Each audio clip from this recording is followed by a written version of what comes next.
at home with Jim and Joy, and you are an important part of our EWTN family, and we are so delighted that you've welcomed us into your home. Well, you know, we would love to hear from you, so send us an email with a question or a comment to jimandjoy@ewtn.com. And remember, you can always listen to our show as a podcast at EWTN's Podcast Central. Just go out there, ewtn.com/radio/podcast, or wherever you happen to listen to podcasts. Now, today, we are welcoming Steve Angrisano to our show. Steve is an internationally recognized Catholic musician, a composer, a speaker, and a storyteller. And for the better part of 3 decades, Steve has worked in youth ministry, family faith formation, and he's led pilgrimages all over the world and presented parish mission and concerts and keynote addresses in every diocese of the United States. And Steve holds a BA in marketing from the University of Texas and a Master of Arts in Theology from St. Minard Seminary and School of Theology. And he's a lot of fun. Steve is a dedicated husband, father of 3, and grandfather of 6.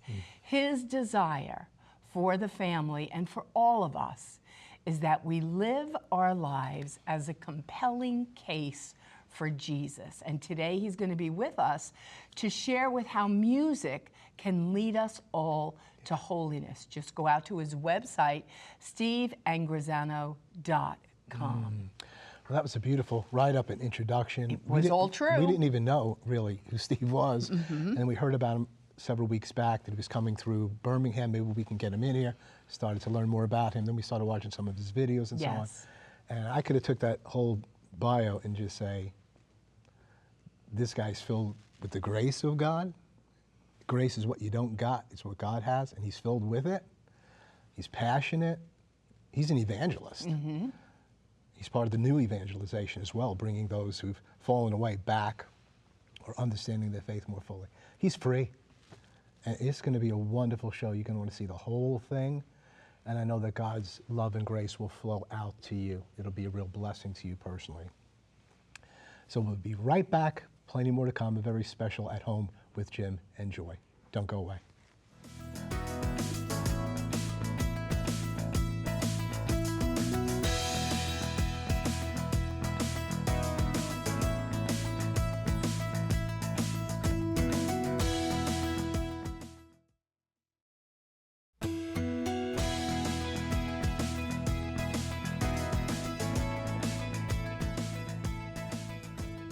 Welcome back. Well, our guest today is Steve Angrisano. Go out to his website, steveangrisano.com.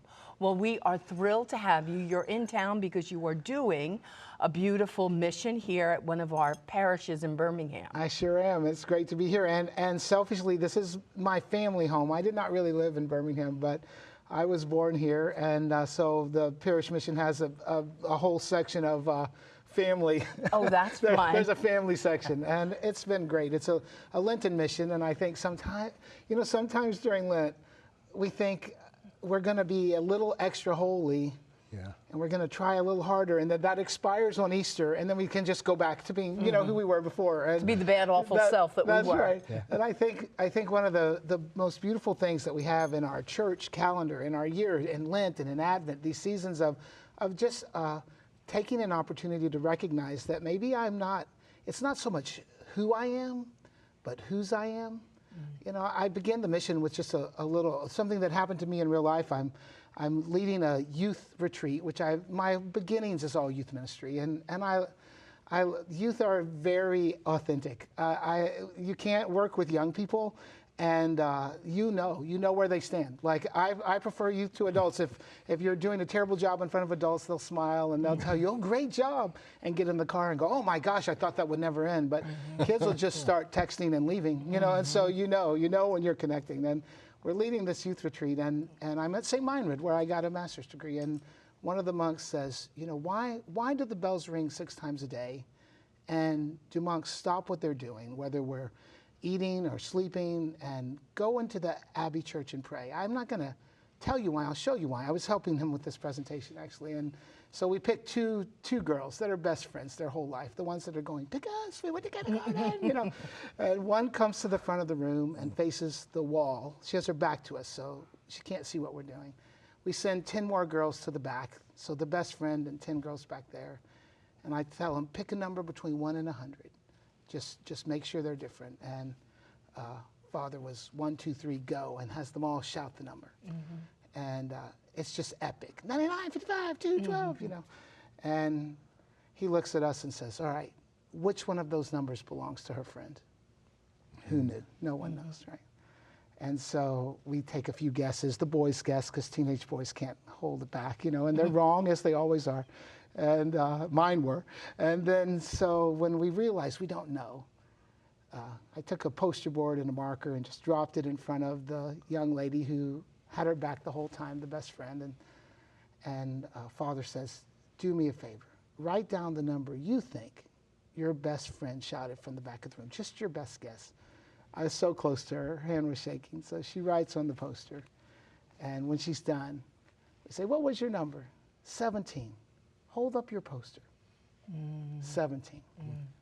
See, most of us just heard noise. But amidst all the shouting and the noise, she picked out the voice that she loves and that she values and that she listens to every day and that she belongs to and that belongs to her. And even those of us with the best of intentions, truly the best of intentions, that would come to a parish mission, that come to daily Mass, you know, we sometimes let the noise of the world just get so loud in our worries and our fears that we forget to listen enough to the voice that we love and that we belong to recognize it when we need to hear it most. And, you know, if I were to sum up what I try to accomplish in a parish mission or a retreat, is just to help us to remember not just who we are, but whose we are, and to incline, you know, St. Benedict, I have a Benedictine heart, you know, to incline the ear of our heart to the Lord and to recognize that with the best of intentions, perhaps we've gone off in a direction different than what God desires. And how do we just alter our trajectory a little bit? And,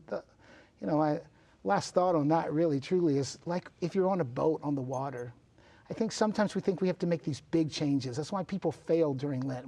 I'm going to do something, you know, we imagine something so dramatic that's going to change our lives. And often I think God just uses the little things. You know, we can't, that's a big ask. You know, maybe you're not ready for that. But just when you're in a boat in the ocean and you move your rudder, maybe it looks like nothing for a mile, 10 miles, but look where you hit land. And it's such a different place. And I think spiritually it's the same. What little things can we do to allow God to be a more consistent part of who we are every day? Yeah. And so that we realize, hey, we're actually sailing in a very different direction. It is beautiful. Powerful. So I think I'm getting your message. I mean, you speak, you've been doing this for decades now, right? You speak to young people, old people, all sorts of people. So I'm hearing a lot that I would say is about intimacy with the Lord. Yeah. You talk about listening. You'll know the voice of the one you love. He knows your voice already because he loves you. You speak about being a reservoir. I love that one. You speak about being a reservoir of God's grace. Now, he's not a conduit, not this. I said, well, I always use the word conduit, but he's saying I thought reservoir of grace. I've not heard that. And I think it's pretty radical because, you know, grace is what we don't have. Yeah. Unless and he has deposited that by baptism, but we don't have, that's what he has to do for us. And you're saying you could be filled with this grace water, so to speak. Speak more about that, how that operates, how other people might get touched by it. Isn't it funny? Theology it's so rich, and you know, just the desire to desire God is a gift from God, as you know, you well know. You know, even the desire to desire God. And I've had, believe me, we all do. We have days where I'm like, I just want to desire God today. But that is a gift from God. And you know, those words are actually from St. Bernard. St. Bernard said, do not try to be a channel of grace. I believe canal is his actual word, but don't try to be a channel of grace, but a reservoir. Yeah. The channel speaks of what it does not know. The channel always is empty at the end of the day. You know, it's always empty. Imagine you're a reservoir of grace. When people say, how did you start in ministry? To be perfectly honest, when I was a kid, you know, I call them the church ladies with great respect. You know who I mean. They're praying the rosary before Mass, they're praying the rosary after Mass. I think their kids are just taping Subway under the pew and they never leave. That's what it felt like as a kid. But you know, those ladies were reservoirs of grace. I knew that even as a teenager. I feel fortunate. I was faithful since I was a kid. When people say, who was your hero as a musician, I'm like, Les. And they're like, Les Paul? Like, no, Les, the guy that led the Mass at 5 p.m. on Saturday night and asked me to play. I don't know. I don't remember his last name. But you know, those ladies are reservoirs of grace. And I think the difference, and this is what St. Bernard says that's so powerful, is a reservoir does not empty itself. A reservoir fills itself up and the others experience the overflow with no loss to oneself. And I think a lot of times, hey, the first thing I ever did in ministry, I taught middle school religion. If you can teach, I say this to middle school teachers, I do a lot of retreats for Catholic school teachers. Like, if you teach middle school, you will not have to go to purgatory when you die. You go straight to heaven. you go there every single day when you're alive.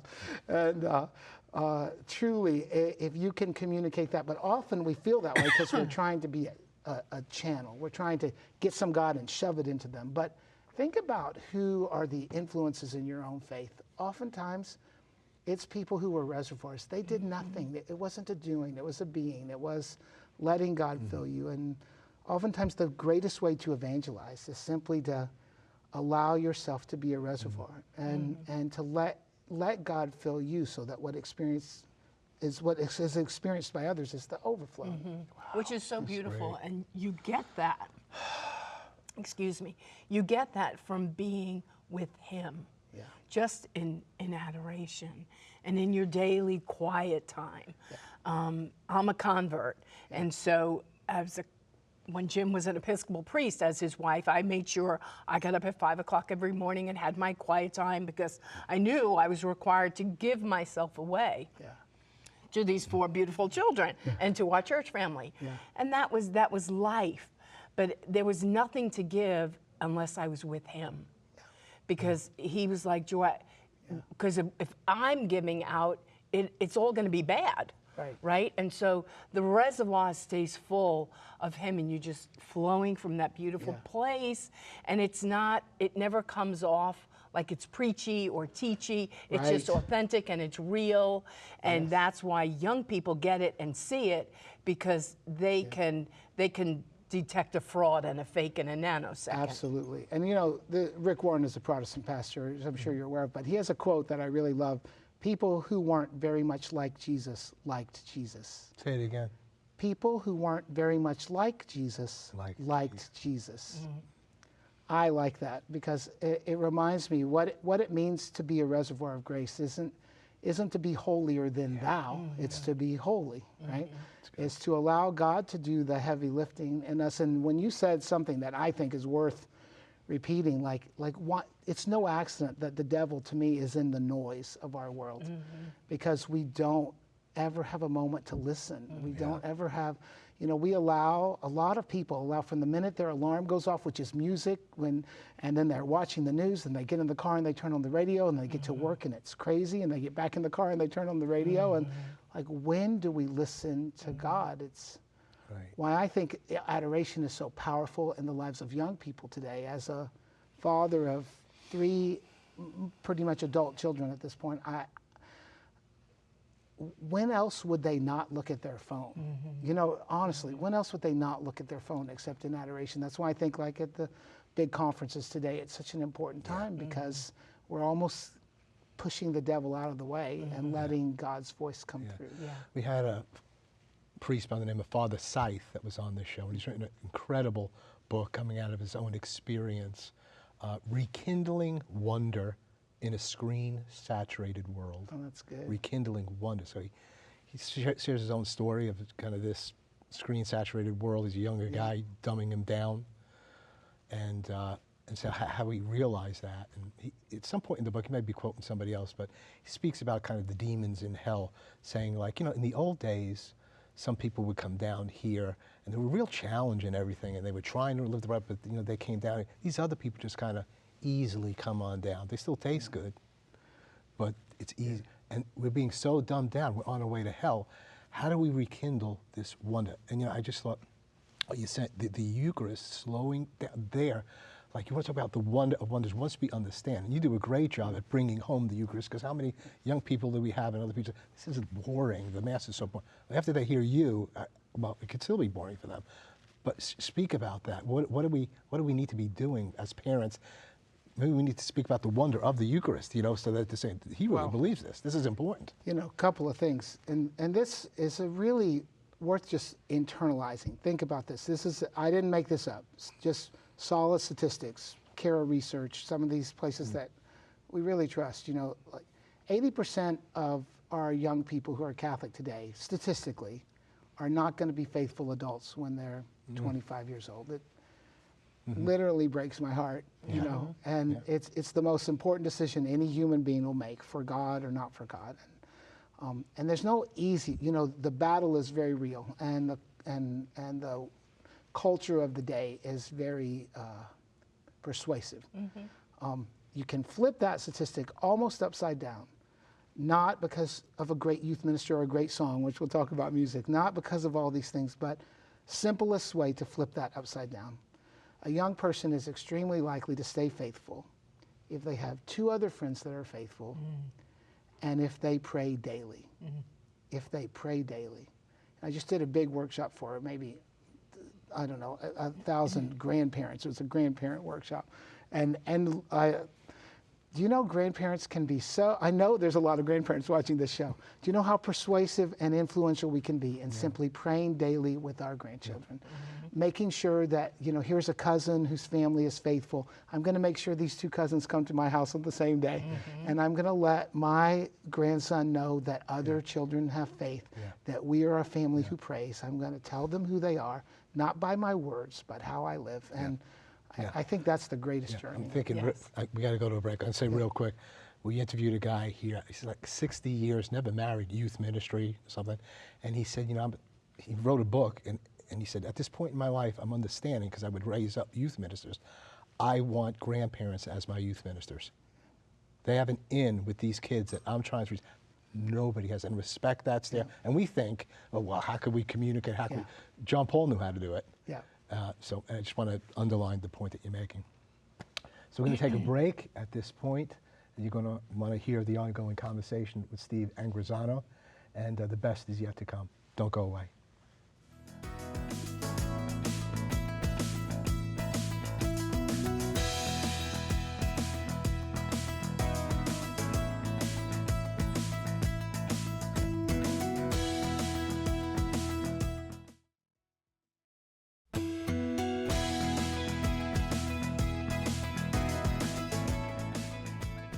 Welcome back. At the close of our last segment, Steve was sharing about the power of music. He was sharing about the Holy Eucharist, and he has a song for us right now that will hit on both of those things.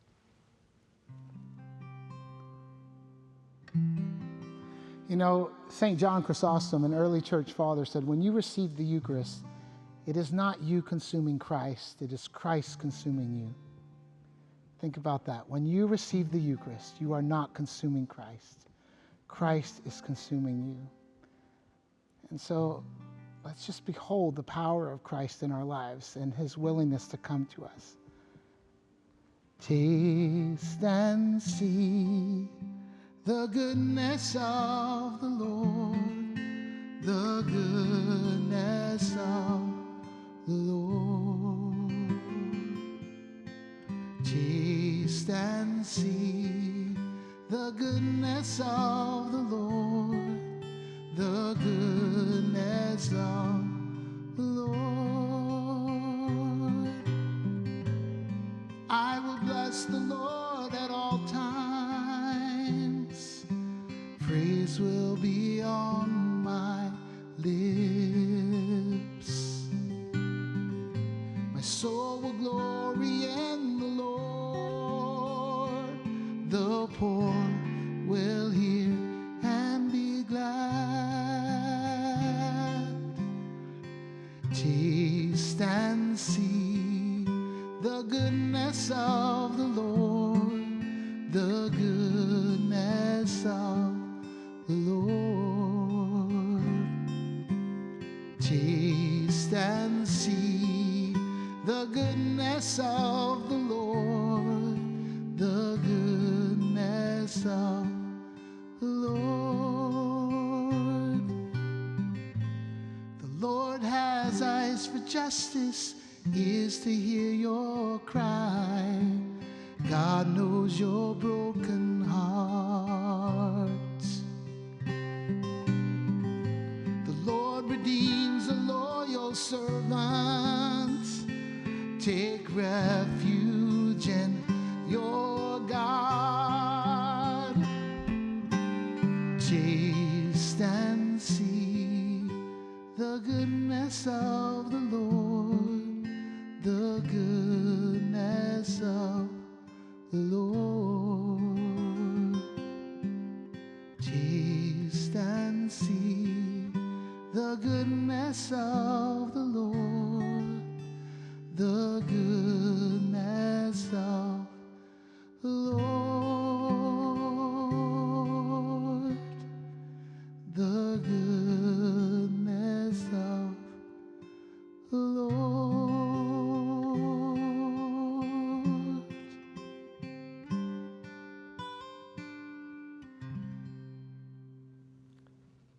What a blessing. Thank you so much, Steve. And I hope that as you've seen Steve performing, working in the Lord, performing for the Lord through the power of the Lord, that you're saying, I didn't know that was going to happen to me today.